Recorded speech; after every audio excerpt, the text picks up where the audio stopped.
Nung nakarang araw mga ka-idol, natapos natin yung barangay Punta Pilar, Sitio Loo. At syempre, isusunod natin itong barangay Mabwa. Ano nga ba dapat natin explore dito mga ka-idol? Ay syempre, itong mga naggaganda ang tanawin din ng Mabwa, hindi rin mapapatalo nito. At saka marami pong mga cottages at mga beach dito. Actually dito sa barangay Mabwa po mga ka-idol, marami po talagang mga beach po dito at hindi lang po.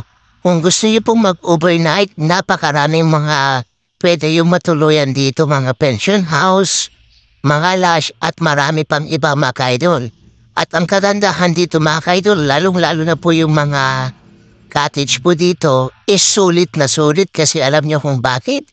Napakamura po mga ka-idol, pangmasa po talaga around 200 pesos hanggang 500